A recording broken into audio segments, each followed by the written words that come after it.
Anyone else? Thank you.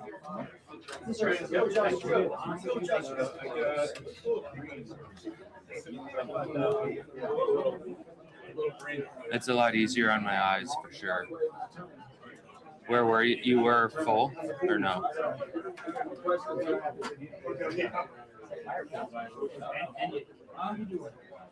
Okay.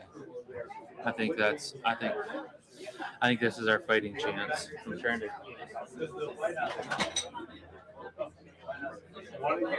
Yeah, I was going to go over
No, I'm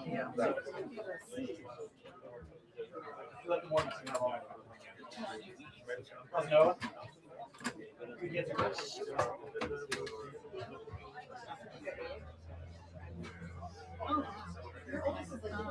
Yeah, we're taking them on those. Never done nothing. I'm really sorry. It's gonna be picky. No, we are. Last time we focused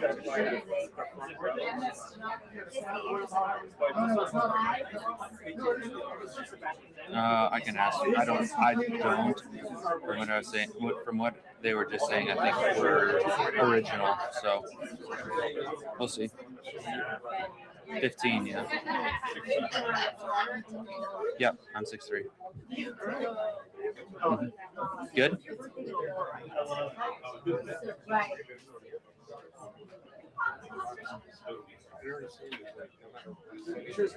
Your chair's over right there.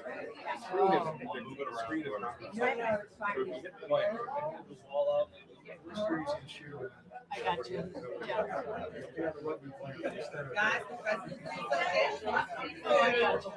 All right, sweet. Thanks, kid.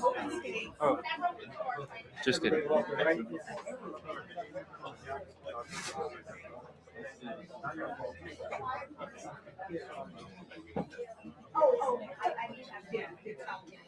Yeah, not on the seal. Yeah.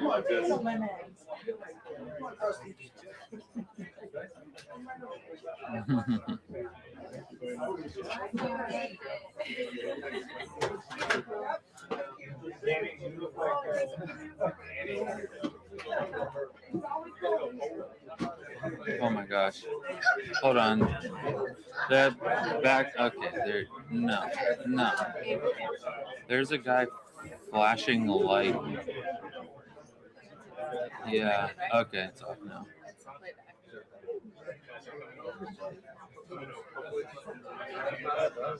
Good.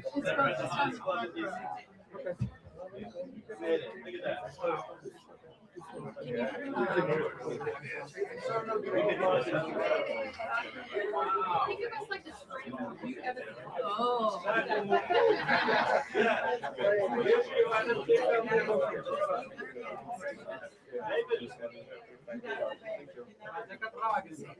Okay, you're gonna. All right, you're gonna have to call Taylor too. Have someone else call Taylor or Mac. Yep.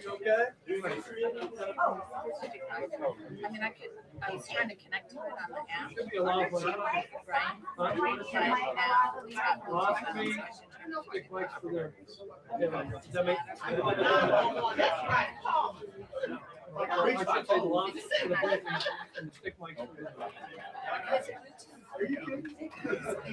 I got the money to should be in the seat.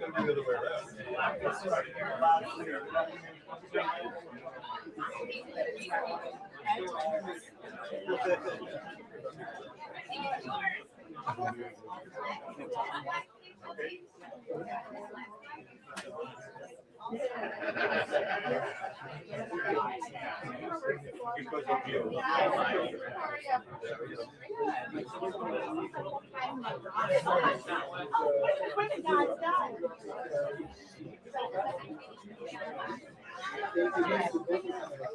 There's a bunch of people who just came in.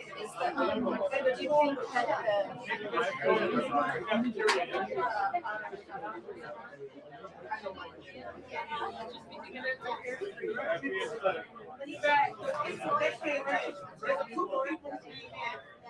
you think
He came in at 11 o'clock. Like, he went over here, and we pushed him out, and he sat in the front, across applesauce. He needs to be moved to the back. Move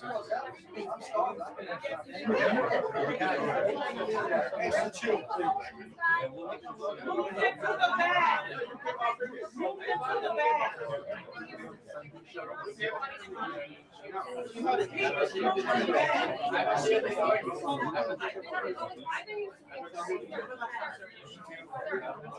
He needs to be moved to the back. He came here at 11 o'clock and then sat in front. He needs to be moved to the back. There are a lot of people who've been standing here since before 8 o'clock in the morning. You are not special. Get to the back.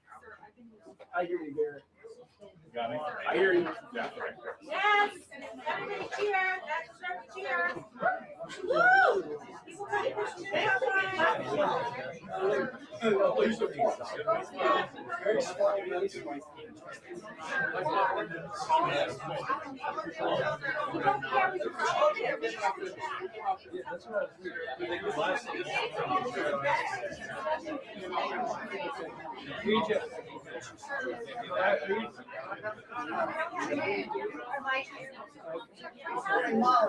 Tell me what you want me to tell her. Yes. That's my remote locator. Good. No, Is it firing? Yes, it is. I also don't know if you can tell. We just powered it off. Yes. And I want to talk to you on the island street.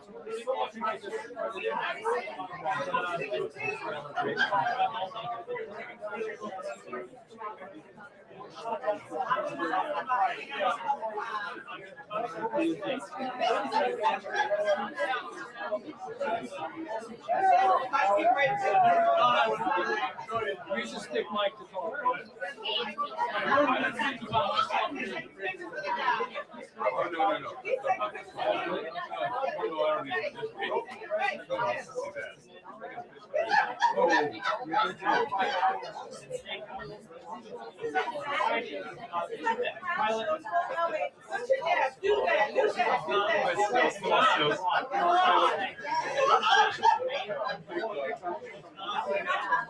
Shut us up and go check.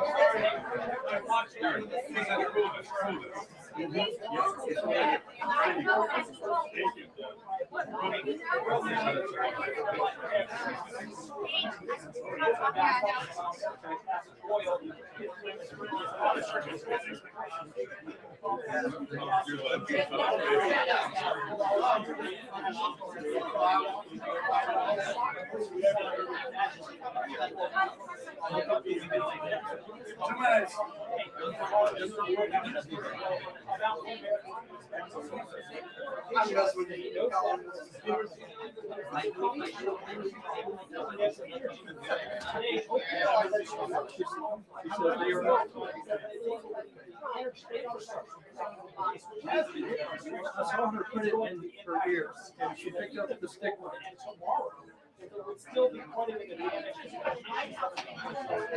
Region, do you still have it in? Yep. Volume adjusted?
Can I put a ladder way back and 600.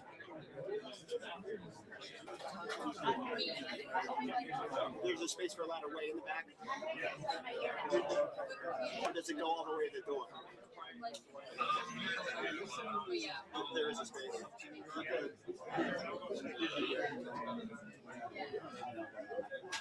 Just go.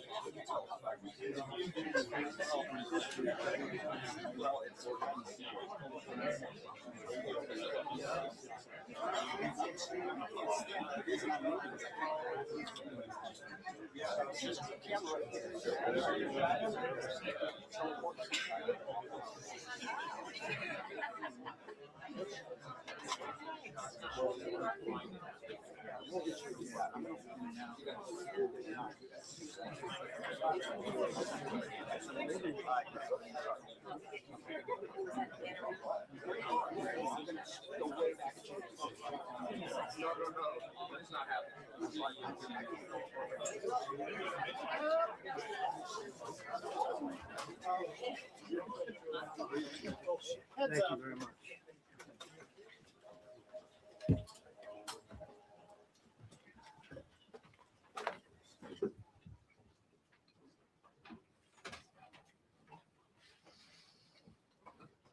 It's a great honor to be with you, and happy Easter. We had a great Easter. This is one of our better Easters, I think, in a lot of different ways. I can say militarily, it's been one of the best.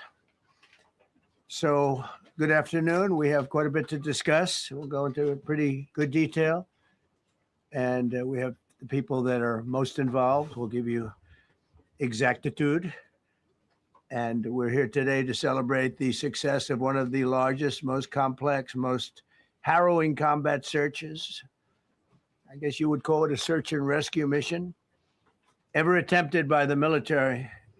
Generally, when planes are knocked down in war, especially when you're fighting a strong group, an evil group, you can't really do this because you send in 200 men to pick up one. And it's something that's usually not attempted as much as you want to attempt. And bad things happen to that one or two.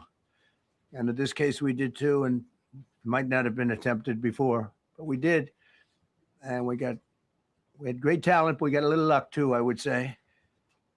And we were helped by a lot of people, a lot of great people. And it was an honor to be involved with it. It's very historic. This is a rescue that's very historic. It'll go down in the books. Late Thursday night, an American F-15 fighter jet went down deep inside enemy territory in Iran while participating in Operation Epic Fury, where we're doing unbelievably well, well at a level that nobody's ever seen before. The entire country could be taken out in one night, and that night might be tomorrow night. Both members of the crew ejected from the aircraft and landed alive on Iranian soil. I immediately was asked to make a decision. I ordered the U.S. Armed Forces to do whatever was necessary to bring our brave warriors back home. A risky decision because we could have ended up with 100 dead as opposed to one or two. It's a hard decision to make.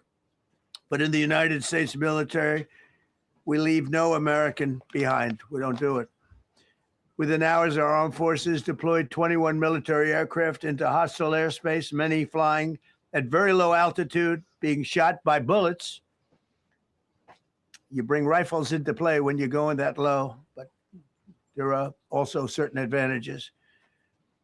And in broad daylight over Iran for 7 hours, at times facing very, very heavy enemy fire. We have a helicopter that's got a lot of bullets in it. It's amazing.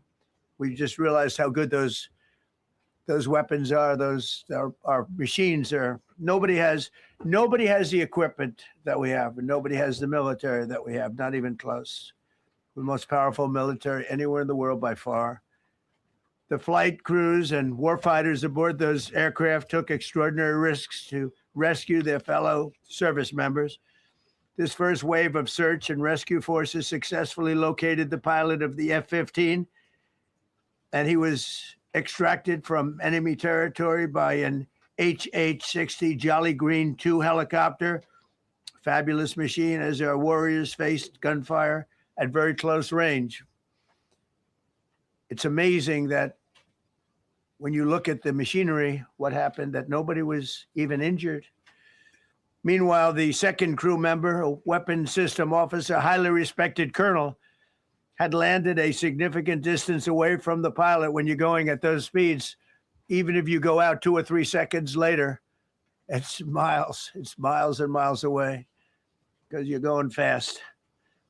He was injured quite badly and stranded in an area teeming with terrorists from the Islamic Revolutionary Guard Corps rough group, as well as besieged militia and local authorities. Many, on top of everything else, they told the communities actually within side of Iran, the people of Iran, they were given a tremendous incentive to find this pilot.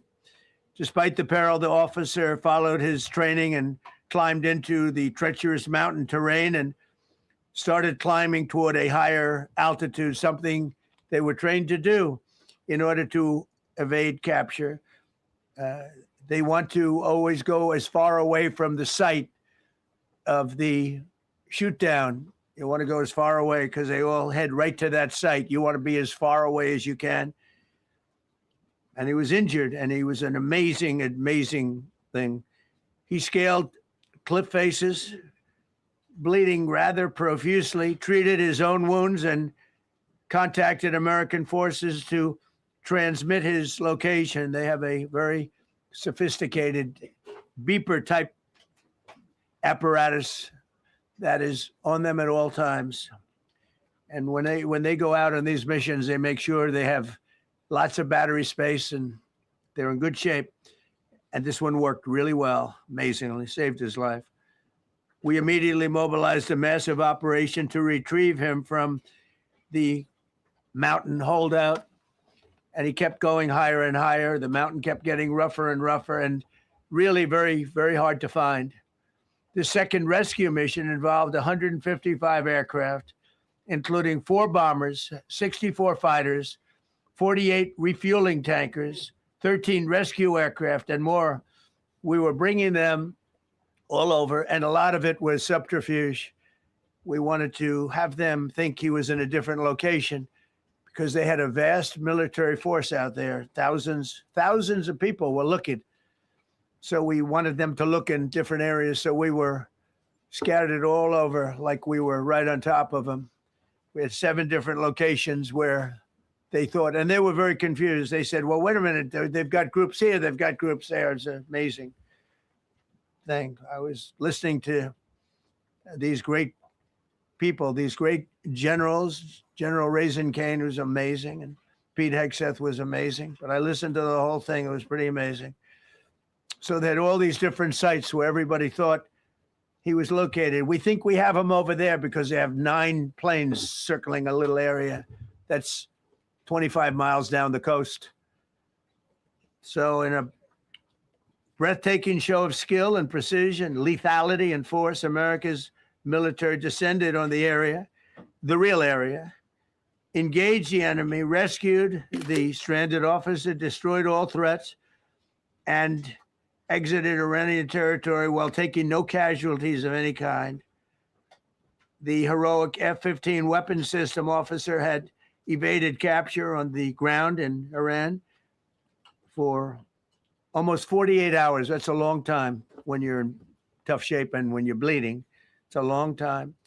When we left, as you probably know, we had 2 large planes, pretty old planes. It carried a lot. We needed a lot more equipment going in than coming out, obviously, because going in, we needed to be able to scale mountains.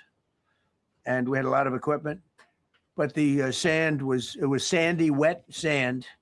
So we thought there may be a problem taking off because of the weight of the plane. And then we also had all the men jumping back onto the planes.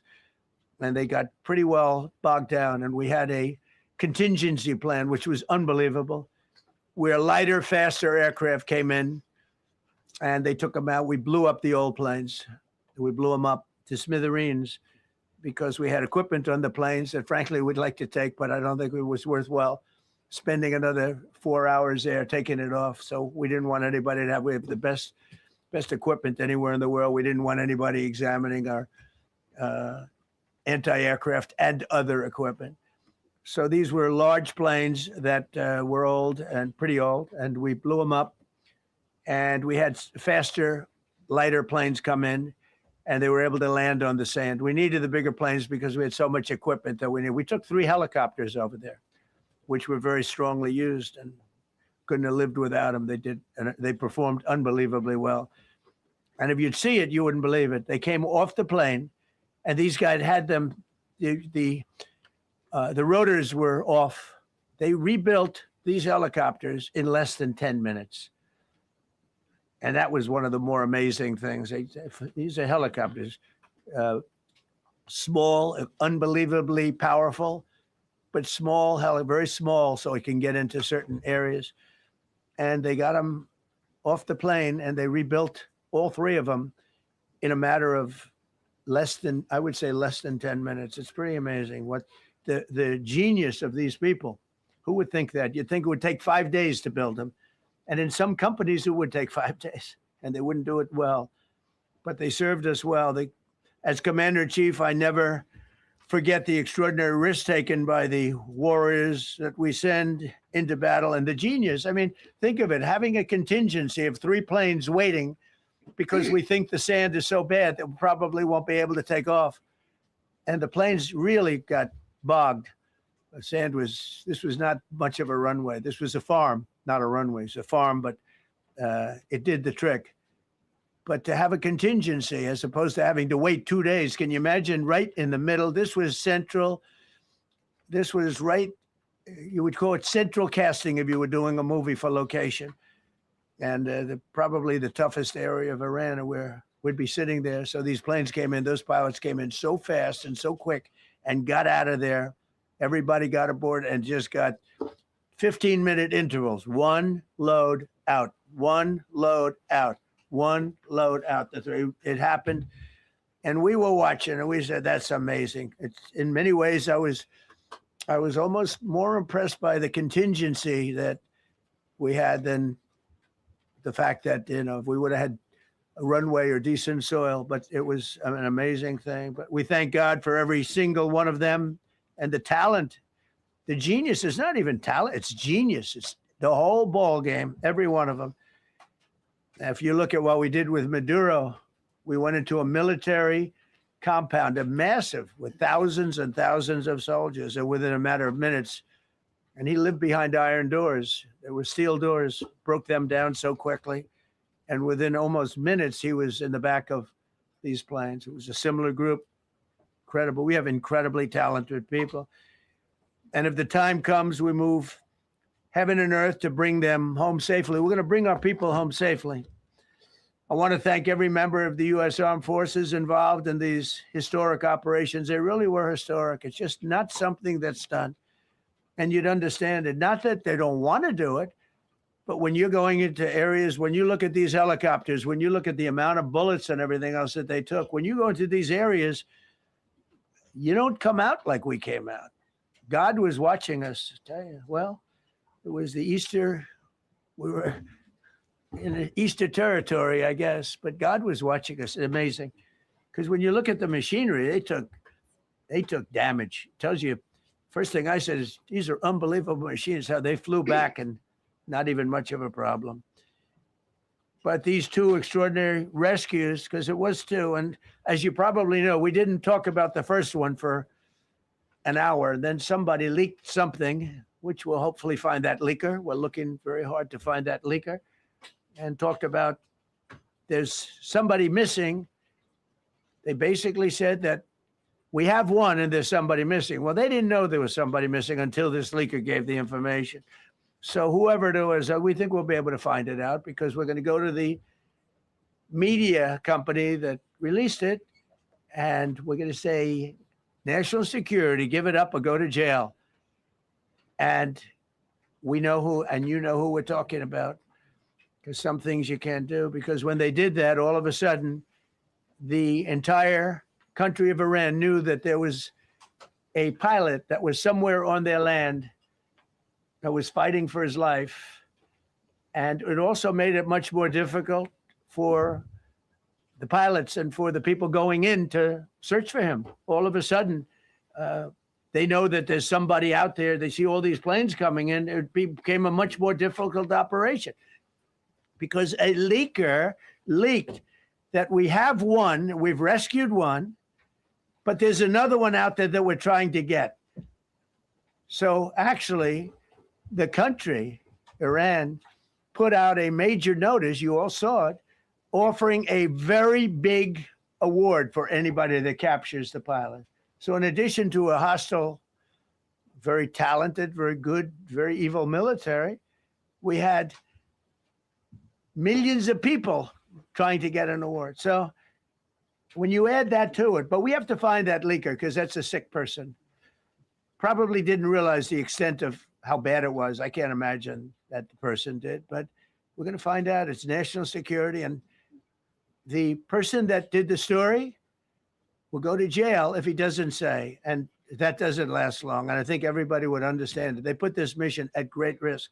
They put that man at great risk, and they put the hundreds of people that went in looking for him, because everyone now knows that we're going in. Over the past 37 days, America's armed forces have carried out more than 10,000 combat flights over Iran, unheard of, striking more than 13,000 targets. The F-15 we lost last week was the first manned aircraft downed by the enemy in this entire operation, with thousands and thousands of flights. They got lucky. It was a lucky hit. You know, eventually you get lucky. But we got lucky too because we got both of them back. But it's a record that is unparalleled in the history of military air operations. Nobody's ever seen anything like it. It's such an honor to be involved with it. We were up late at night, and then we were waiting for those contingent planes to come in, and we say, come on, let's go, get in, because they're waiting out on this farm without a runway, with wet, crummy soil, sand, mostly sand, wet sand, and it eats planes alive. And we're waiting, and we're saying, I hope that one can land and take off. And they came in like magic, boom, boom, boom, one after another. It was like genius. So impressed by that, because we were a little concerned. We said, boy, if they don't get in and get up fast, we're sitting in them. And that's called Iran Prime, right, General? That's where the whole bet is. And here we are sitting there waiting for a plane, but they came in so fast and so hard, and these guys knew exactly what to, let's go, come on, get in, let's go. Blah. They came one right after another, not at the same time. They don't want to come at the same time. They had to come right after each other. They didn't have any room. There was barely any room to land. Tiny little patch of very wet earth and sand. So I'm so proud of the people that I have standing up here with me, and many others that worked. I mean, so many. Steve Witkoff's over here. He's doing fantastically. Jared Kushner. But the people that are here, the job they did is amazing. And I think I'm going to introduce the head of the CIA, and he is a man he's central casting, okay? If we cast a movie, he's going to play the head of the CIA. He's one of the few. John Ratcliffe, he did a phenomenal job that night. He did something that I don't know if you want to talk about it. If you want, you can. I'm not sure you're supposed to. I'm not going to talk about it. But the CIA was very responsible for finding this little speck. It's like they used an expression on one of the shows. A general was talking about, it's like finding a needle in a haystack, finding this pilot. And the CIA was unbelievable. And you may, if you can, you'll talk. It might be classified, in which case I'd have to put him in jail if he talks about it. And I don't want to put him in jail. He doesn't deserve that. So, John, do you want to say a few words? Thank you. Thank you, Mr. President. It's a privilege to be here with you today to share what we can about this exceptional mission and to recognize the ingenuity and bravery of those who executed it, as well as the leadership and resolve of the president who ordered it. One thing that has been clear to me in this role is that the flawless military operations that the Department of War is known for are hostage to flawless intelligence. We saw that in the skies over Iran in Operation Midnight Hammer last summer. We witnessed it in Venezuela during Operation Absolute Resolve. We've seen it against the cartels in the Western Hemisphere, and we're seeing it every day in Operation Epic Fury, including this mission to rescue an aviator buried deep behind enemy lines. Because it is the unique tradition of the U.S. Armed Forces that we leave no man or woman behind, this was a no-fail mission. That was the spirit in which the president put us to work, and we were determined not to let him down or our airmen down. As an agency, the CIA possesses unique capabilities that only the president can deploy. Some of these capabilities fall under covert action authorities. And because covert means exactly that, I'm not going to be able to tell you everything that you want to know. At the president's direction, we deployed both human assets and exquisite technologies that no other intelligence service in the world possesses to a daunting challenge, comparable to hunting for a single grain of sand in the middle of a desert. This was also a race against the clock, as it was critical that we locate the downed aviator as quickly as possible, while at the same time keeping our enemies misdirected. For that reason, in addition to the human and technical assets deployed by the president to find our airmen, CIA executed a deception campaign to confuse the Iranians who were desperately hunting for our airmen. On Saturday morning, we achieved our primary objective by finding and providing confirmation that one of America's best and bravest was alive and concealed in a mountain crevice, still invisible to the enemy, but not to the CIA. That confirmation was relayed by Secretary Hegseth to the president, and the operation quickly moved to the execution phase. Following the successful exfiltration on Saturday night, our intelligence reflects that the Iranians were embarrassed and ultimately humiliated by the success of this audacious rescue mission. When the president asked me to lead the CIA, he made it clear: get back to basics, no politics, no agendas, tackle the hardest problems, and execute the toughest missions. This president is about results. And now that's what his CIA is about too. The professionals at the agency and at the Department of War deserve immense credit for their flawless execution during this daring mission. Their skill, creativity, and courage are unmatched on the battlefield wherever they step. But none of that matters. And all of that is wasted without a president with the political courage to put them into action. Mr. President, I've had the privilege of seeing you act with political courage in the best interest of the United States up close on a daily basis, and I'm grateful that this successful mission has given the American people a window into that as well. The Secretary and Chairman will tell you that our service members' confidence is boosted by a Commander-in-Chief who has their back the same way they have yours. And I know that the confidence of CIA's officers is boosted by the knowledge that their work is informing a president who's not afraid to make the hardest decisions when the stakes are highest. And to the American people, your confidence should be boosted by knowing that the security of the nation is in the hands of a president who's willing to take on problems that have confounded both sides of the political aisle for nearly half a century. It is an honor to serve under a leader who just proved that you can believe him when he says, no matter what, we will leave no one behind. We will come for you. Thank you. Thank you.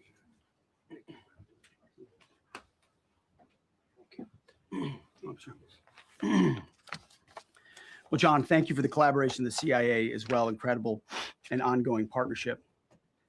Ladies and gentlemen, fellow Americans, and especially the brave warriors in our armed forces, over this Easter weekend, the United States military has once again proved why we possess the greatest fighting force the world has ever known. In 2 extraordinary combat search and rescue operations deep inside enemy territory in Iran, our warriors executed missions of breathtaking skill, courage, and precision. When our warriors are unleashed, as this president has allowed them to be, they are unstoppable. When American airmen were down behind enemy lines, our forces and our president did not hesitate. Special operators supported by elite air crews and intelligence professionals moved swiftly and decisively into treacherous mountain terrain under the constant threat of Iranian forces closing in. Ultimately, it was an impotent Iranian threat. And today, as the CIA director mentioned, Iran's military, and we know this, is embarrassed and humiliated, and they should be. Now, these are not routine operations. They were high-risk, high-stakes missions conducted in the heart of enemy territory. This was not just barely into Iran. This was deep into Iran, involving coordinated strikes to suppress threats, deception tactics to protect our teams, and full synchronization across air, ground, and special operations. The Iranians are still asking themselves right now, how did the Americans do this? One downed airman evaded capture for more than a day, scaling rugged ridges while hunted by the enemy. When he was finally able to activate his emergency transponder, his first message was simple and it was powerful. He sent a message, God is good. In that moment of isolation and danger, his faith and fighting spirit shone through. You see, shot down on a Friday, Good Friday, hidden in a cave, a crevice, all of Saturday, and rescued on Sunday. Flown out of Iran as the sun was rising on Easter Sunday. A pilot reborn, all home and accounted for, a nation rejoicing. God is good. Despite incoming fire and unforgiving conditions, our troops brought every American home. No American lives were lost. We leave no man behind, and that is not luck. It's the result of unmatched training, superior technology, an unbreakable warrior ethos, and sheer American grit. Our special operators, pilots, and support crews performed with near perfection under fire, and they were lethal. Just ask any Iranian soldier who dared attempt to get anywhere near that pilot before or during that mission. Death from above. Our troops turned a potential tragedy into a resounding demonstration of American resolve and capability. That's what excellence in uniform looks like. But make no mistake about it. None of this would have been possible without the courageous leadership and ironclad determination of President Donald J. Trump. From the moment our airmen went down, President Trump made it clear we will leave no one behind. The first mission, the first of 2, was an audacious daylight thunder run right up the middle. It was authorized in less than 2 hours from that pilot going down when we knew where he was. And it was authorized in the middle of the night because anybody that's worked for this man knows he's up in the middle of the night. Authorized immediately, without hesitation, audaciously. The second mission, as soon as we knew where that pilot was, and John was certainly helpful in that, also executed immediately. You know, I looked up at my screen when the final mission was complete inside our SCIF, our secure facility. And we have a running VTC, a running coordination cell. And the top of it read 45 minutes and 45 hours and 56 minutes. For 45 hours and 56 minutes, we held that call open for coordination. From the moment our pilots went down, our mission was unblinking. The call never dropped. The meeting never stopped. The planning never ceased. The president demanded rapid, decisive action. He backed our military with the full weight of his resolve, refusing to let enemy propaganda or tactical setbacks deter us.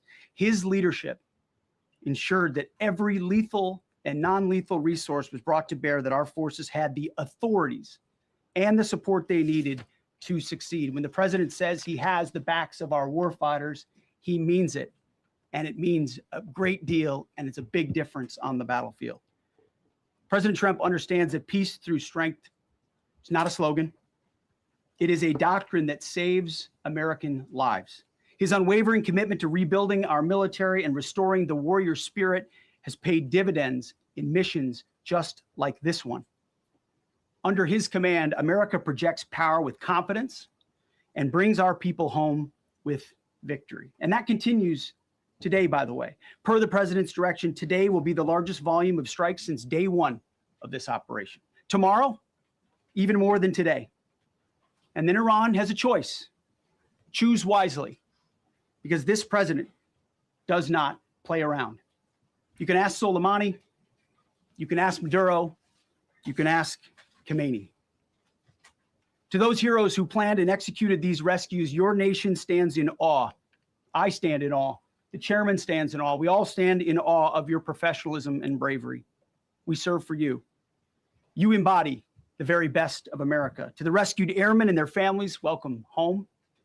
Your courage and endurance, the quiet declaration of faith amid the storm, inspires us all. God is good every day. And to our adversaries watching from Tehran, let this be a clear message. The United States military will go anywhere, at any time, to protect our own and complete the mission. We execute with precision. We control the skies. You see, we flew for 7 hours in daylight over Iran to get the first pilot. And we flew 7 hours in the middle of the night to get the second. And Iran did nothing about it. We fight with honor, and under President Trump's leadership, we win. So God bless our troops, God bless President Trump, and God bless the United States of America. Thank you. Well, good afternoon, everyone. Thank you, Mr. President. Thank you, Mr. Secretary. A note before I start, I know many of you want specific details in these briefings. We will share what we can, but I will retain what I must in the event that we have to go do this again sometime. And I cannot stress the importance, as the president said, around operational security. The secretary and I will do a more detailed briefing tomorrow morning, and we look forward to sharing the details that we can. On Thursday, 2 April at 10:10 p.m. Eastern Time, 4:40 in the morning, local Iran time, the Joint Personnel Recovery Center, which handles the Central Command area of responsibility, declared an isolated personnel recovery event for a U.S. Air Force F-15E Strike Eagle, call sign Dude 44, which was down in hostile Iranian territory. The pilot and weapons system officer had both safely ejected and were isolated behind enemy lines. Following confirmation of active rescue beacons and on the direction of the Secretary and by order of the President, a rescue operation was launched with the stated purpose of bringing both Americans home safely. As the Secretary said, several hours later on the morning after positively locating the front seater, call sign Dude 44 Alpha, and aware of an aggressive ongoing search by the enemy, a U.S. Central Command plan was approved by the Secretary and the President. Shortly thereafter, a U.S. Air Force Combat Search and Rescue Task Force comprised of A-10 Warthogs in their Sandy role, and I'll describe what that is in a minute, HC-130 Combat King 2s, HH-60 Jolly Green 2 helicopters, and Air Force Special Warfare Airmen, a package comprised of combat rescue officers and pararescueman operators, audaciously penetrated enemy territory in broad daylight to find, fix, and recover Dude 44 Alpha from behind enemy lines. This was an incredibly dangerous mission, an incredibly dangerous undertaking, but a filled promise made to every American warfighter that you will not be left behind. We will always come find you, and we will always bring you home.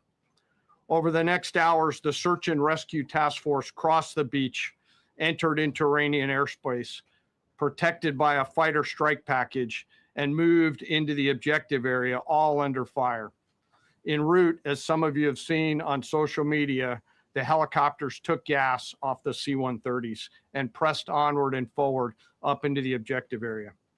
While this was ongoing and out in front of them, the Sandy flight of A-10s and other remotely piloted aircraft, drones, and other tactical aircraft were violently suppressing and engaging the enemy in a close-in gunfight to keep them away from the front seater and allow the pickup force to get into the objective area.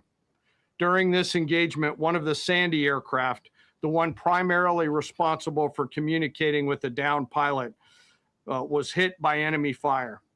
This pilot continued to fight, continued the mission, and then upon exit, flew his aircraft into another country and determined that the airplane was not landable. This was one of our A-10 Sandy aircraft. The pilot then made the decision to eject over friendly territory and was quickly and safely recovered and is doing fine. After picking up Dude 44 Alpha, the HH-60 Jolly Green fight was engaged by every single person in Iran who had a small arms weapon. And one of the aircraft, the trailing aircraft, took several hits. The crew sustained minor injury, and they are going to be fine. A note for those of you that do not know what a Sandy does. Named after the flight call sign that did this very mission in Vietnam, flying A-1 Sky Raiders and A-7 Corsairs, a Sandy has one mission: get to the survivor, bring the rescue force forward, and put themselves between that survivor on the ground and the enemy. They are committed to this. This is what they live for, and this is what they've trained for over many, many years. The A-10 force and the rescue force did a fantastic job rescuing Dude 44 Alpha. He was recovered Friday afternoon. As I said, and the nation needs to know this, this was an incredibly brave and courageous mission, and a testament to the courage, skill, and tenacity of the joint force and our leaders. And especially a daylight option, having the guts to try, means so much to so many. Meanwhile, the backseater, as the president and the secretary have said, had continued to work and survive. Through the hours of daylight, Dude 44 Bravo, the backseater, evaded. Using every means available, the efforts of the United States military, the Central Intelligence Agency, and others were attempting to find and locate with precision Dude 44 Bravo, the backseater. A note on the backseater and the front seater. The single most important contributor to a successful rescue operation is the spirit of attack inside the heart of that downed aviator. Their will to survive, their will to evade, their will to recover is everything. In this case, the backseater's absolute commitment to surviving made much of our efforts possible. On Saturday, 4 April, after establishing positive communications with the backseater, we learned, as the president said, that he was injured and actively evading enemy forces. And thanks to our interagency partners, we were able to get eyes on his location and positively ID him. Throughout this entire time, the enemy force continued to search for 44 Bravo, and the joint force continued to strike them over and over and over again. Fighting off marginal weather in Iran and the enemy's search for a second time on Saturday, at the recommendation of the CENTCOM commander and at the approval of the secretary and the president, we launched a rescue task force to recover Dude 44 Bravo. Again, this came to the president and the secretary for approval, this time with a much larger force package based on the time that the enemy had to prepare to find 44 Bravo. Again, this force was protected by A-10 Warthogs using the Sandy call sign. And this force had one single mission: do everything they can to bring an American home. This meant having a plan, being prepared to execute that plan, and more importantly, being prepared for multiple simultaneous contingencies. And because of this force's professionalism, grit, and determination, fight off two enemies at the same time. The enemy searching for 4-4 Bravo and contingencies, which anyone who has done these types of missions knows we run into every single time. The force fought off both of those enemies incredibly well. During the period of darkness on Saturday, and as the Secretary said, into Easter Sunday and into the daylight, the force fought its way in and rescued Dude 4-4 Bravo. They were protected overhead by an air armada, including tactical drones, strike aircraft, and others. The force fought through multiple simultaneous contingencies, something no other nation, no other military can do, and safely returned Dude 4-4 Bravo, the backseater, home, and all other Americans home as well. At midnight 12 local Eastern time, Easter Sunday, more than 50 hours after the start of this operation, the Joint Personnel Recovery Center declared Dude 4-4 Bravo, both the front and backseater, returned to friendly territory. The courage demonstrated by both the pilot and the weapons system officer while isolated and them invading the enemy cannot be overstated. Their grit and warfighting tenacity is a direct result of the absolute trust they have in our rescue forces, their training, and their will to survive and return. They always knew that we would be ordered to go get them, and they always knew that we would be coming to get them. These two operations reflect our nation's most sacred obligation to our military service members. We leave no one behind, bless you. It also perfectly captures the first truth of our special operations forces, that people are more important than hardware. That is the standard we live by, and the rescue forces that execute these missions operate under a clear motto: these things we do that others may live. Their actions were a direct embodiment of that commitment to others, and I could not be more proud of each and every one of them today. As the Secretary said to our enemies, this operation serves as a clear reminder of the capability and will of America's joint force. The United States of America will recover our warfighters anywhere in the world, under any conditions, when we want to. We will always bring overwhelming skill and firepower.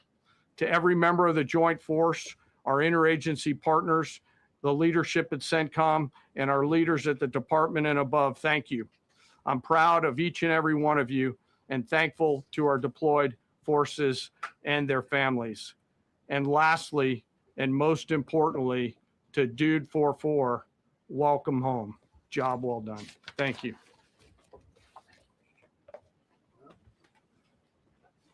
Pretty amazing, pretty amazing.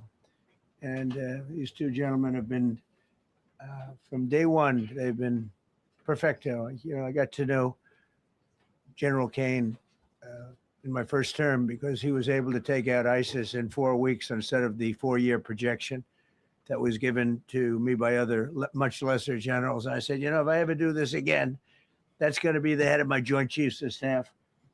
And we worked it that way, didn't we? It's amazing. He took out ISIS. We defeated ISIS in 4 weeks. I was told it would take 4 years. I flew to Iraq to find out with the greatest equipment in the world, why would it take 4 years? And he told me, sir, it won't. It'll take 4 weeks and you'll have time left over. And that's exactly what happened. So he's great. And Pete, all I can say is that he was treated very unfairly. And now those same people that treated him unfairly, that fought against him, they called me up saying, what a great choice he was. I said, well, what happened during his nomination? What happened to you? I'm telling you, people that were not for him, senators, friends of mine, sir, I don't think you're doing the right thing. Now they're calling me up. What a choice. These two guys are fantastic. And John Ratcliffe was incredible. It was actually their genius that called us from, he was 40 miles away. And he said, you know, we're seeing something moving up in the mountain. This is at night. And they kept the camera on him for 45 minutes. It wasn't moving. And they said, you know, probably wrong, but we're seeing something moving. This is a vast mountain, vast, thick, with bushes, trees. He said, we see something moving 40 miles away. It was the head of a human being. I'm telling you, it's moving. And then all of a sudden, 45 minutes later, he moved a lot, stood up, and they said, we have him. And that was really the beginning of something incredible. We had an idea where he was, but not specifically. That's a big mountain. So I want to thank the CIA too. I don't think they get enough credit for the great job they've done. Yes, please. Thank you very much, Thank Mr. you. President, for this great opportunity. Country, it has super army. You make a difference, Mr. President. Thank you for your greatest leadership. Thank you. I have two quick questions, Mr. President. What was your reaction when you learned that Kurdistan region had resumed exporting oil to the international market with your support as United States of America? Well, I expected that. We've gotten along with the Kurds for a long time, so I expected that. Another question, what would be your reaction if the Iranian people rise up against their regime during a ceasefire, Mr. President? Well, they should do it, but again, the consequences are great. I mean, they were told if you protest, you will be shot immediately.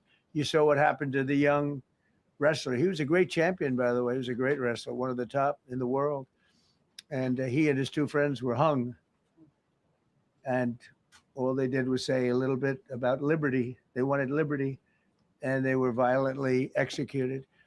But the number is up to probably 45,000 people were killed. So, you know, when somebody stays in a house, when they know if they walk out of the house to protest, they'll be immediately shot and killed. And they issued that, that was publicly issued. It's not a secret.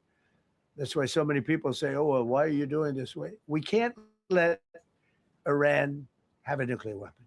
We got regime change. We do. We're dealing with a much different regime than before. We're dealing with different people.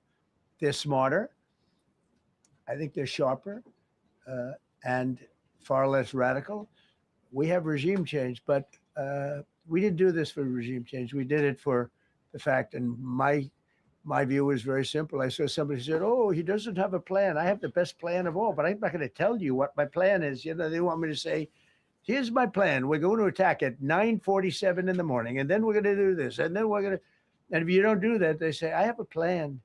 These people know what the plan is. Everybody here knows what the plan is, but it's very unfair to say we don't, because I don't mind being insulted. I've been insulted for many years by the fake news, but you can't.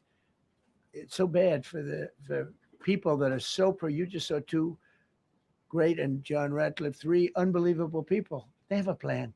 Every single thing has been thought out by all of us, but I can't reveal the plan to the media. So, but we're just thrilled by the success of this operation. Yes, please. Thank you, Mr. President. You've said Iranians would be mad if you stopped these attacks, but why would they want you to blow up their infrastructure, to cut off their power? Wouldn't that be punishing Iranians for the actions of the regime? They would be willing to, and it's suffering. They would be willing to suffer that in order to have freedom. The Iranians have, and we've had numerous intercepts. Please keep bombing. Bombs that are dropping near their homes. Please keep bombing. Do it. And these are people that are living where the bombs are exploding. And when we leave and we're not hitting those areas, they're saying, please come back, come back, come back. These are the people. I don't know what they do. All I can tell you is they want freedom. They have lived in a world that you know nothing about. It's a violent, horrible world where if you protest, you are shot. Remember the great woman protests where they had 400,000, 500,000 women, and they were all enthused and they were going to protest, and everybody said, oh, the regime's going to come to an end. And then all of a sudden, boom, boom, 5, 6 different areas. A woman would go down right between the eyes. They had snipers. They had 5 snipers. That's all it took. And those 400,000 or 500,000 women said, oh my God, what's that? Oh, look over there. What's that? A woman shot right between the eyes. And after 5 or 6 of them go down, then you start hearing the purr through the vast number of people. And then they said, oh my God, who would do that? And they're incredible people, but they've lived so horribly. They've lived so horribly. You know, Iran was a great country if you go back 25 years ago or so. The Persian people, they're incredible, smart, brilliant, actually. And I know so many. I know coming from New York, originally, I know so many people from Iran. They're incredible people, incredible energy, and very, very brilliant people. But when you're standing in a group and protesting, and you have a woman, in the case of the woman, remember the Great Woman March. Everybody was saying, "Oh, this is the end of the country," and then snipers selectively picked. Every single one was shot right between the eyes from a long distance. They were on top of buildings. Nobody even knew where they were. Where they coming from? This wasn't like a machine gun, which is also very bad. They've done that too. They did that recently. This was snipers sitting on the top of buildings, aiming and hitting women. And when they see people go down, and all of a sudden there's a riot in the reverse direction, and they never came out again. And a lot of the news doesn't talk about that. They talk about, oh, women's rights. You want to see women's rights? You're not going to see it there. It's amazing when I see some of the stupid people like, you know, AOC +3, all that group. They talk about, oh, freedom for Iran. They don't tell you the real facts. Women, men, gays. How about gays for Iran? They kill the gays. They throw them off buildings. So I wonder what's going on. I can only say this. They want us to keep bombing, even if it jeopardizes, because their life is in much greater danger. They want freedom for Iran, but it's very hard for them to protest. I actually tell them, I said, don't go out. I fully understand. Nobody in this room would go out. I don't think there's any, because frankly, it's not a question of bravery. We're all brave, right? You're brave, I'm brave, we're all brave, but we're also intelligent. If you have people shooting at you, expert shots with the best rifles you can get, and hitting you right between the eyes every single time, and you're looking here and you're seeing and you're looking here, you're out of there. I don't care who it is. Mark Meredith, Fox News. I know that. Oh, thank you. How would I know that? Go ahead. America's watching. No. Good job. Can we go back to the weekend? First off, was everyone on board with the operation, or were there people that were trying to talk you out of going through with the operation this weekend? Not everybody was on board. Somebody else within? No, there was military people, very professional, that preferred not doing it. These two were totally on board, which was very important. They weren't, I would have had a little difficulty. But no, there were military people that said, you just don't do this.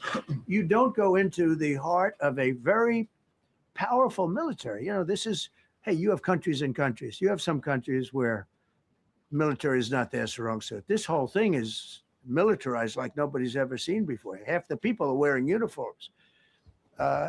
And we had people within the military. Usually it's not done. That's one of the reasons. You know, I was surprised. Somebody said it's the only time it's ever been done. I said, that's not possible. But it is possible, because you're going into hundreds of thousands of soldiers along the path. I mean, look at some of the helicopters, how they got hit. So, yeah, there were people within the military that said it's a wise. And don't forget, how many men did you send altogether, approximately, for the operation? I'd love to keep that a secret. Okay, well, we are. But I will tell you the number. I'll keep it a secret, but it was hundreds and hundreds of these people. That's pretty good. Is he central casting? But hundreds of people went into this journey. Hundreds of people could have been killed. Forget about the equipment. A lot of equipment. Nobody cares. Hundreds of people could have been killed. So we had people that were within the military that said this is not a wise, and I understood that, but I decided to do it. Was there a point that that you were thinking there's too much on the line, and somebody was saying maybe we abort this now and wait? I mean, given the resource, like the general said, it seemed like there was so much on the line here. You must have been thinking, well, this could have completely changed. So the first one, which was in many ways as dangerous as the second, I guess it gets, because we're flying over daylight. You know, we're the best at the world at night. We have goggles that nobody, we have goggles. I've tried them. They're unbelievable. I see better with the goggles at night than I see without them during daylight. I mean, daylight today, we have a beautiful day. You see just as well with goggles. In many ways, it's enhanced. So we have the best in the world. So it's much safer for us to do it at night, whereas other people, no other country has that capability. They don't have that particular piece of equipment like we do. But when I was told flying and in daylight, I think we flew 7 hours over Iran, and that's a long time, over unbelievably hostile territory where they have nothing but weapons. We took out their anti-aircraft, which is great. We took out their radar, which is great. We took out a lot, but they still have, what hit this one was a handheld shoulder missile, heat-seeking missile. So it's not like, they're totally whatever. And they had probably a little luck because you got to get lucky. But they shot it and it got sucked in right by the engine. But these guys were out of there. They were great. Their timing was great. But no, I was told that this is a very dangerous mission. I understand. They didn't say it's a foolish mission. They said, we're going to be sacrificing hundreds of people do this. You have tankers that are flying over this area so that because the flight was so long, they had to refuel. It's a very dangerous mission. I just felt it was worth it. If you would have told me that we would have been successful, gotten both, and nobody was even essentially injured, I would have said that would be impossible. Yeah, please. Mr. President, thank you very much. Thank you, sir. I'll come back to you. Okay. Given that you are now dealing, you say, with a more reasonable, less extreme leadership in Iran, what does that mean for the protesters, for the human rights movement in that country after this conflict? Well, What's your positive. expectation? Yeah, if they assume control, if we do something and they assume control, I think it's very positive, a big step. I don't think you'd see the radicalization that you have seen in the last. Look what happened. Women are being executed because they're not properly clothed, they say. They're not properly clothed, and they execute the women. They shoot them right on the street. No, you have a much different group of people. Now, I'm not saying we are dealing with them.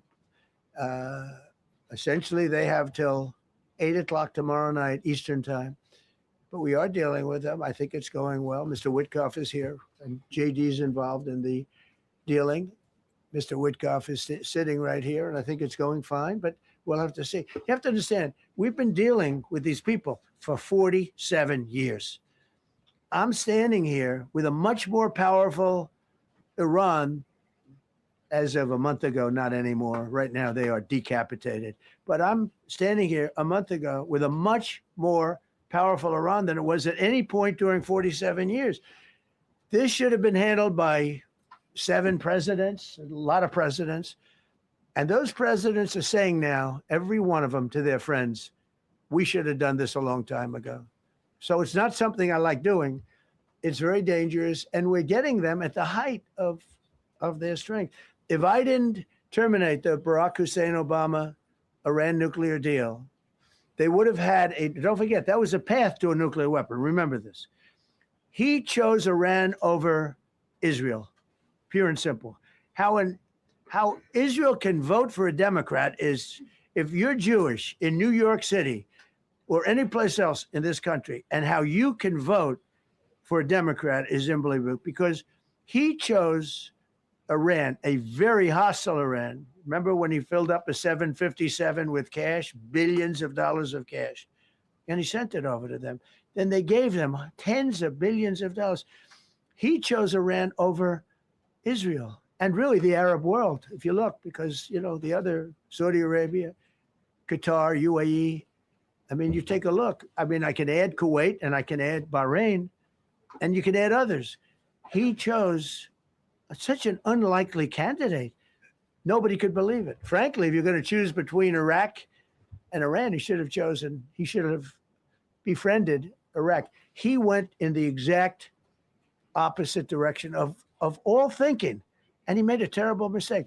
But that was a road to a nuclear weapon. And when I terminated that, everyone said, oh, he terminated it. It was one of the best things we ever did because he had a road to a nuclear weapon. And it was a very short-term deal. Countries don't do 10-year deals. Countries do hundreds of years.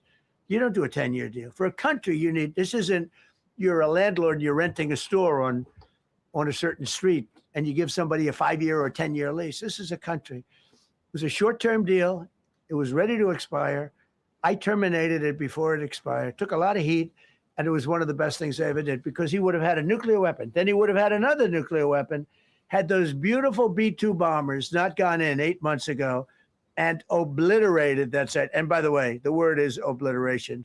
CNN said, well, maybe it wasn't complete. It was so complete that they still haven't been able to get it. It was obliteration. But if we didn't hit them, that was a courageous decision too, because we had all those planes flying in at night with very little cover, unbelievable stealth planes, and they were able to do their job.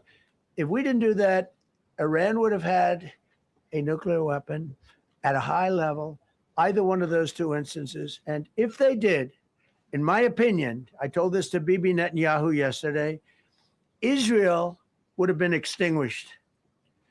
Large portions of the Middle East would have been extinguished, whether it's Saudi Arabia, Qatar, UAE, or others.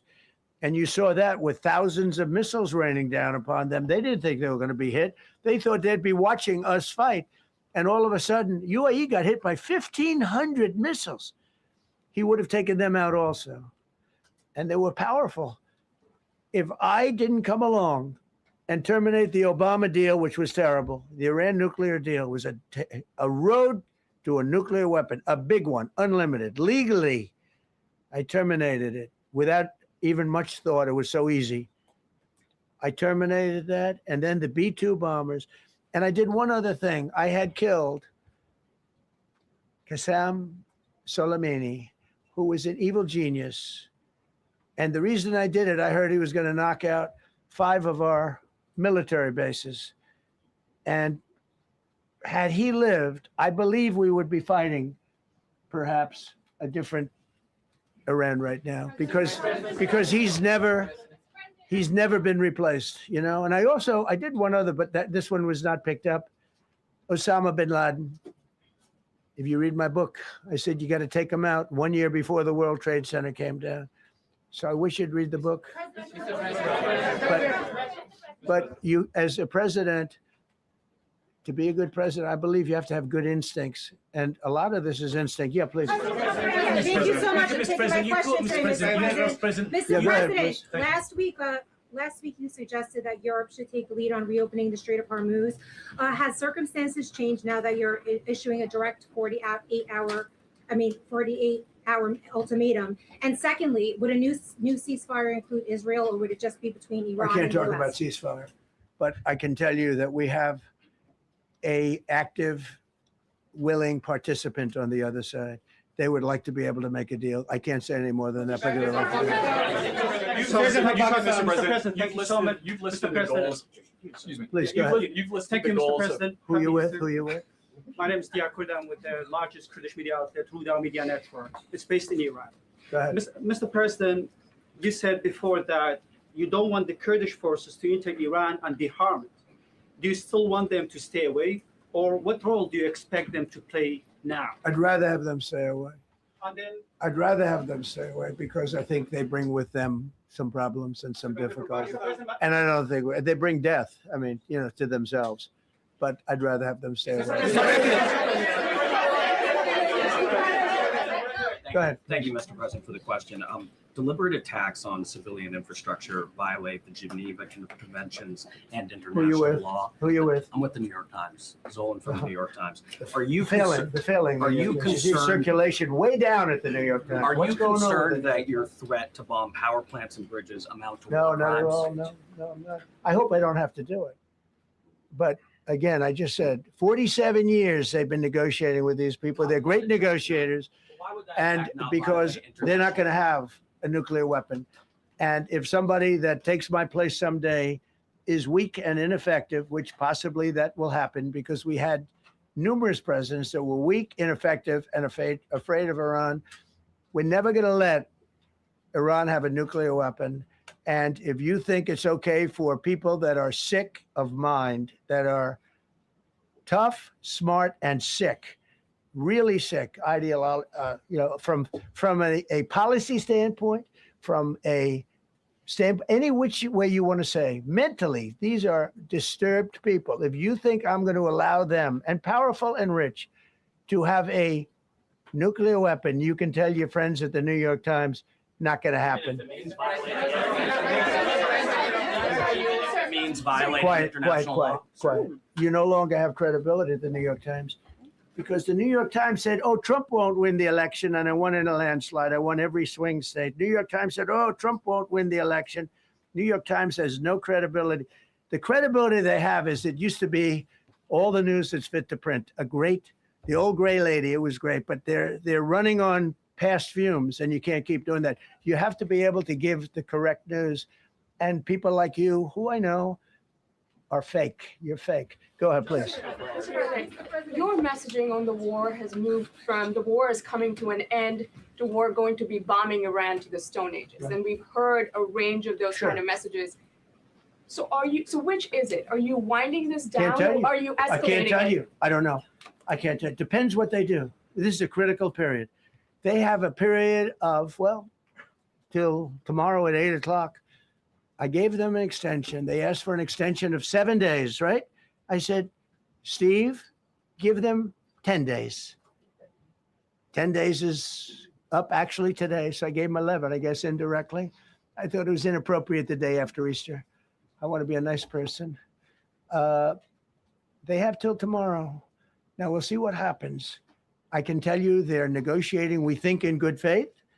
We're going to find out. We're getting the help of some incredible countries that want this to be ended because it affects them also. A lot of people are affected by this, but we're giving them till tomorrow, 8 o'clock Eastern time. And after that, they're going to have no bridges. They're going to have no power plants. Stone Ages, yeah. Stone Ages. CNN fake news. Are you willing to make a deal that does not include reopening the Strait of Hormuz, or is that now a top priority? I would say it's a very big priority because, see, that's one thing that's a little different than other things. We can bomb the hell out of them. We can knock them out for a loop. But to close the strait, all you need is one terrorist that somehow has a truck loaded with, because you can carry them in trucks, large trucks, a water mine, drop them in the water. And now you tell people that own ships that cost $1 billion to don't worry about the mine. You can do that even just by saying we put mines in the water. So it's not like the rest. We can knock out their military. We already have. We've knocked out their Navy. We've knocked out their Air Force completely. We've knocked out 158 ships in 3 days. We've knocked out even their mine droppers. They don't have any mine droppers anymore, but they put them on other boats and they could drop them. I'm not even sure they have any mines there, by the way. I'm not sure. I'm personally, they say there might be 8. I don't know. I think there might be none because they're very good bullshit artists. That's why for 47 years they've been bullshitting other presidents and they haven't done the job. And people are living in hell. You live in that country, they're living in hell. No, I think that 47 years of this stuff is long enough. They're at the weakest point they've ever been. They have no Navy, they have no Air Force, they have no anti-aircraft weaponry, they have no radar, they have no communication. In fact, the biggest problem we have in our negotiation is that they can't communicate. I said to Steve, what are they saying? Sir, they can't communicate. They have no method of communication. So we're communicating like they used to communicate 2,000 years ago with children, bringing a note back and forth. They have no communication. But all I want to see is I want to have a safe world. And you're not going to have a safe world. Israel will be gone. The Middle East will be gone. And then they're coming for Europe. And I have to tell you, I'm very disappointed in NATO. Very. I think that NATO... I think it's a mark on NATO that will never disappear in my mind. You know, they're coming to see me on Wednesday. They're going to say, oh, we'll do this, we'll do that. Now they all of a sudden want to send things, you know. But they said it loud and clear at the beginning. When I spoke to UK of all, I would have said they would have been the first because they're the oldest. And I say, yeah, I'd love to have a little help. He said, no, sir, we'd rather wait till you win. I said, I don't need help after we win. They have 2 old broken aircraft carriers, barely work. I said, I guess we can use them. Who the hell knows? I called the general. He didn't even want them. He said, we don't really need them. We got the SS Abraham Lincoln, sir. We don't need them. You know, we have, in terms of technology, we had one day 101 missiles going at 2,700 miles an hour aimed at the Abraham Lincoln. 101 missiles.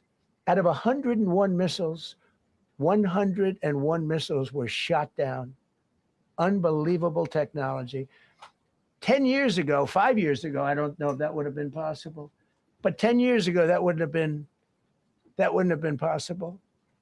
101 missiles heading to a ship that's not that far off the coast. And out of the 101 missiles, we shot down all 101. We have weaponry. The Patriots are unbelievable. We have weaponry that's unbelievable. Yeah. Go ahead, please. Yes. Thank you, Mr. President. You said earlier today during the egg roll that you would like to take Iran's oil, but Americans want U.S. forces home. Correct. What's that trade-off? If I had my choice, yeah, because I'm a businessman first. With Venezuela, as you know, the war was over in about 45 minutes. And we have great people running Venezuela, very good people. I mean, the relationship is good. And we are a partner with Venezuela. And we've taken hundreds of millions of barrels, hundreds of millions. Over 100 million barrels already is in Houston, refined and out. And paid for that war many, many times over, many times. You know, the old days, to the victim. Okay, you know that. To the winner belong the spoils, go the spoils. And I've said, why don't we use it? To the victor, go the spoils. And we don't have that. We haven't had that in this country probably in 100 years, because even the Second World War, you look at the Second World War, we didn't have it with the Second World. We helped rebuild all those countries. We rebuilt Germany. How about Germany telling us that, well, it's not their war. We had nothing to do with it. They wanted me to go and tell them everything I was doing. We didn't know anything about it. Well, if I would have told them, they would have leaked it, and we wouldn't have been nearly as successful, possibly, right? But to the victor belong the spoils. So we haven't heard that in, I think, maybe hundreds of years. Now with Venezuela, and we, just so you understand, the people of Venezuela, they say if I ran for president of Venezuela, I'm polling higher than anybody has ever polled in Venezuela. So after I'm finished with this, I can go to Venezuela. I will quickly learn Spanish. It won't take too long. I'm good at language. And I will go to Venezuela. I'm going to run for president. But we're very happy with the president-elect that we have right now, the people that are running it. If you remember Bush with Iraq, they fired the generals, they fired the police, they fired the people that worked in their equivalent of the White House. They fired everybody. And you know what they had? They had a mess. And you know what happened? ISIS formed. Those generals and those soldiers got together. The police got together. They all got together. They formed ISIS. Not going to happen with us. So Venezuela has been an incredible situation. We went in. We were very successful. Military power like nobody's ever seen. The general, Venezuelan general, said, I was on that site. I said, I've never seen ferocity like that. I've been doing this for 40 years. He said, I've never seen it. They hit us from 17 different, they were all set. They saw that big, beautiful aircraft carrier, the Ford in that case, and planes were pouring off it at 1 o'clock in the morning. So typically when you see that late at night, you know, you could be in trouble, right? And we were all ready. They had their equipment. It was Russian. And they had Chinese equipment. It was all set. They were going to give us a fight. He said, and then they came, and they came at speeds like we've never seen. And they came at 17 different angles. The general and his people, that was a lot of angles. They hit him from every angle. He said, we knew it was over in 3 minutes. We were waiting for them. Their equipment didn't work. And there's a reason it didn't work. Someday we'll explain that to people. They pressed the button, nothing happened. They pressed it again and again, nothing happened. And he said, we knew this whole thing was over in 3 minutes. We've never seen any, he used the word ferocity. The ferocity of these planes, from 17 different angles, and it was over. They went inside. And remember, that was on a military base with thousands of soldiers. And those soldiers looked and they said, get the hell out of here. Thousands. We didn't have thousands. We had like 200 people. So we have a great military. And I'll tell you what, somehow this rescue captured the world's attention, more so than normally. You're talking about two people. But this rescue captured the world's attention. But we did it in Venezuela. That was amazing. And now we have a very bad man in prison and going to trial. I mean, he released, aside from the drugs, which he was terrible, Maduro released hundreds of thousands of people from jails into our country. Drug dealers, murderers, the worst people in the world were released into our country because we had a stupid president who probably didn't know. And we had a border czar who never went to the border and never once called our great Border Patrol agents, right? Not once, Kamala. She never called the Border Patrol. She never said, how we doing? I used to call the Border Patrol guys every day. You can ask them, Paul, ask any one of them. Brandon, ask them all the time. How we doing? How we doing?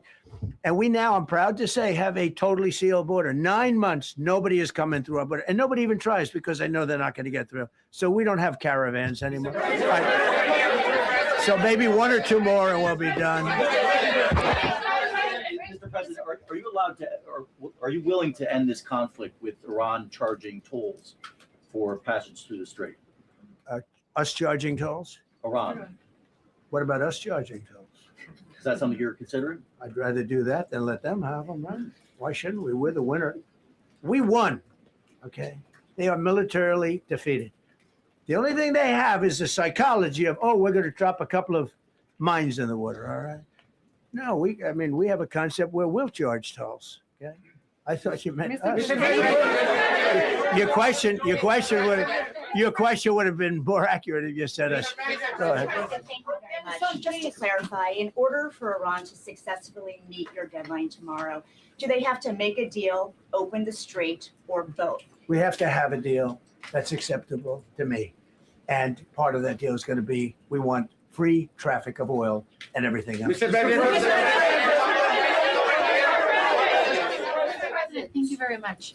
You've said glory be to God in this conflict. Do you believe that God supports the United States' actions in this I do, war? because And have you God sought is his good, direction? because God is good, and God wants to see people taken care of. God doesn't like what's happening.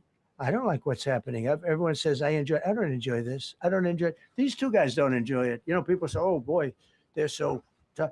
I don't like seeing people killed. I've ended 8 wars. Nobody's ever done it.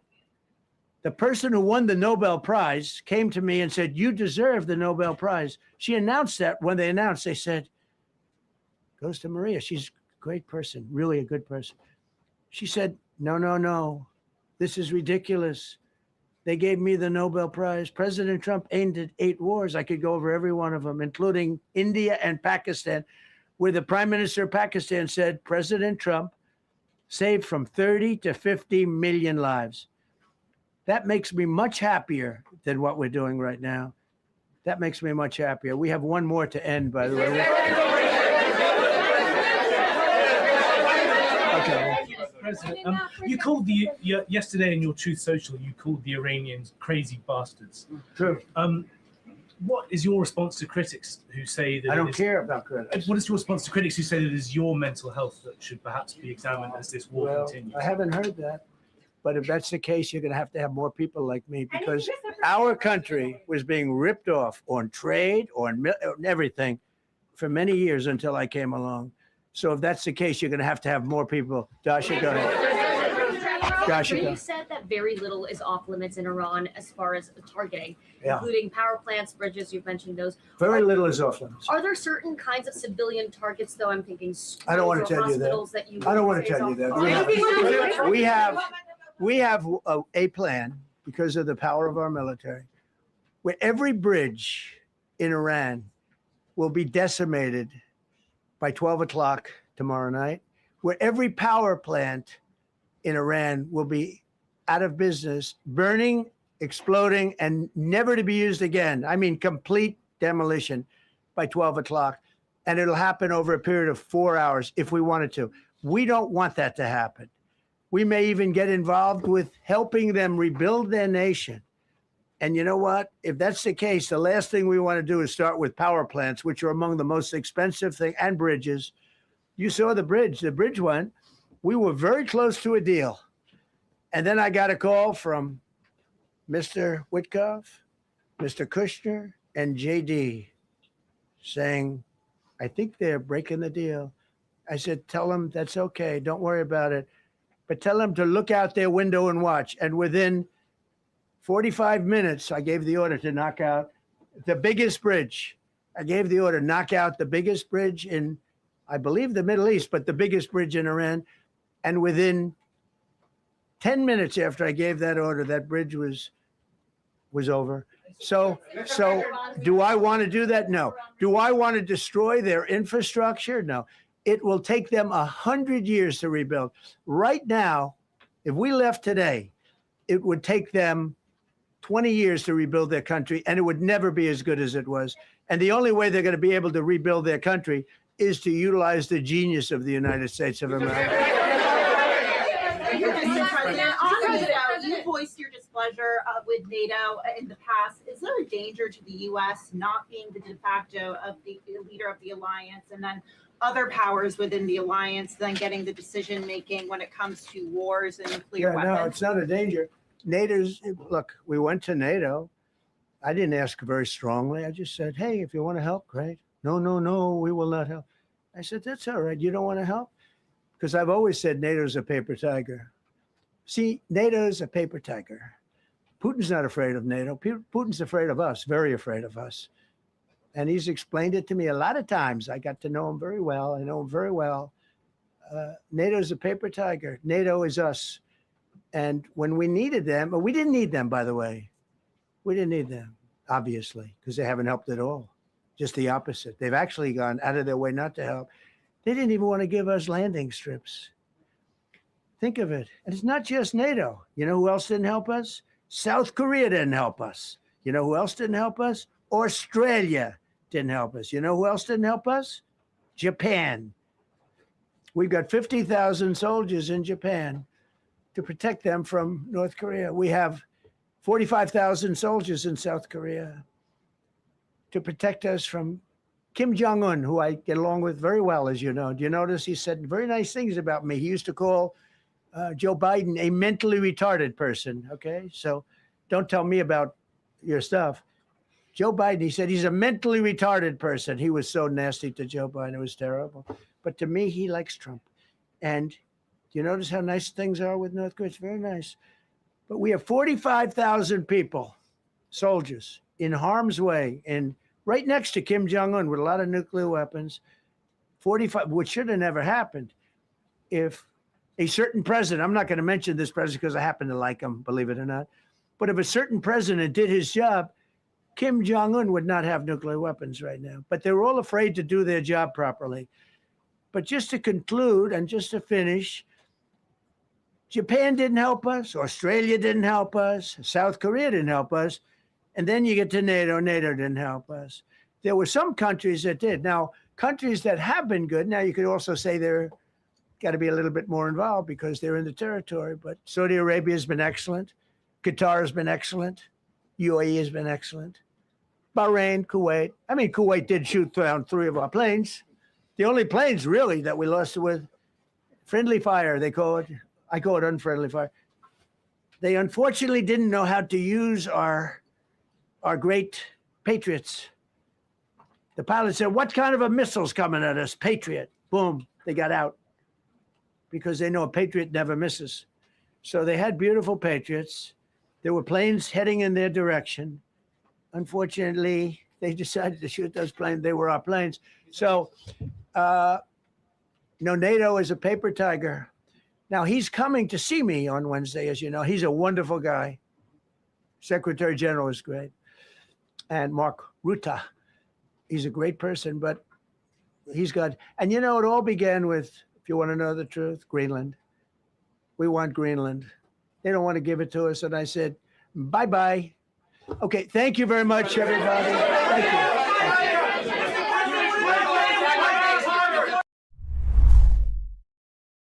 Subscribe, like, follow, and share. Sige na please, Kamiranda.